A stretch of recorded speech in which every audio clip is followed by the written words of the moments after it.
নমস্কাৰ বন্ধুসকল, আমি আজি আহিছোঁ বেজেৰা মিনি ষ্টেডিয়ামলৈ।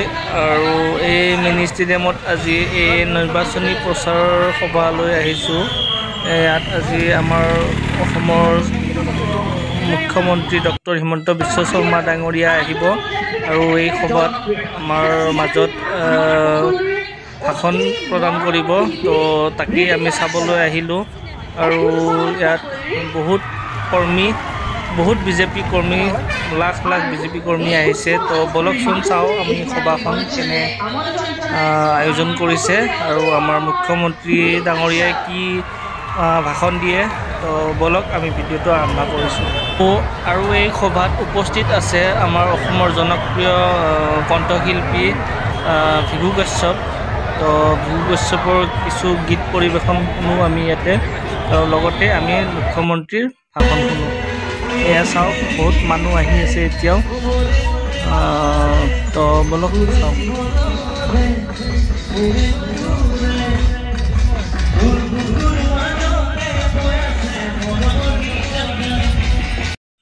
আমাৰ অসমৰ মুখ্যমন্ত্ৰী ডাঙৰীয়া এই সভাত উপস্থিত হৈছেহি। তো বলক আমি চাওঁ।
भारत माता की, भारत माता की। डॉक्टर हिमंत बिश्व शर्मा जिंदाबाद, डॉक्टर हिमंत बिश्व शर्मा जिंदाबाद, डॉक्टर हिमंत बिश्व शर्मा जिंदाबाद, डॉक्टर हिमंत बिश्व शर्मा जिंदाबाद,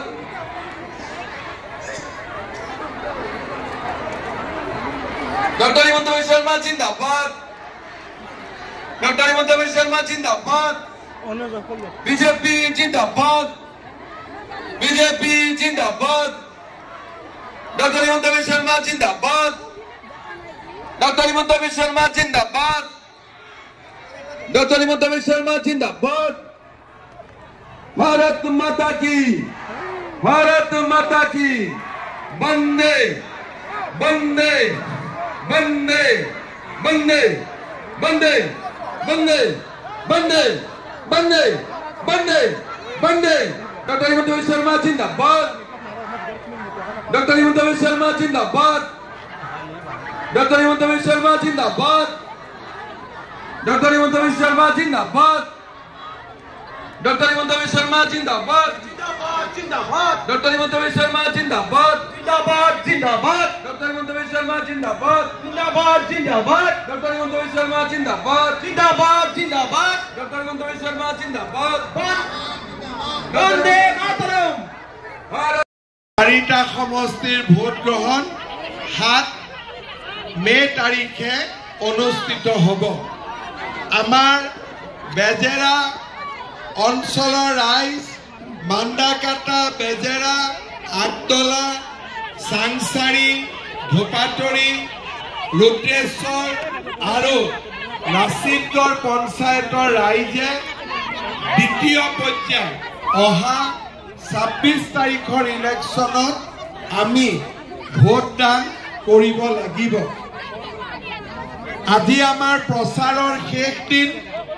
ইতিমধ্যে মই ৰাতিপুৱাৰ পৰা দলগাঁও, লাহৰীঘাট, মাজবাট, এতিয়া বেজেৰা আৰু শেষৰ সভাখন কমলপুৰ সমষ্টিত কৰি আজি আমি প্ৰচাৰৰ সামৰণি মাৰিম। মই আৰু শব্দ ওলাই যায়, অৰ্থাৎ সেমি কণ্ডাক্টৰ নাথাকিলে শৰীৰ আছে কিন্তু আত্মা নাই। ঠিক তেনেদৰে গাড়ী এখন আছে, সেমি কণ্ডাক্টৰ চিপছ থাকিলেহে তাত আত্মা থাকিব। এতিয়া জাগিৰোডত আমি 30,000 কোটি টকা খৰচ কৰি সেমি কণ্ডাক্টৰ ইণ্ডাষ্ট্ৰী আনিছো প্ৰথম।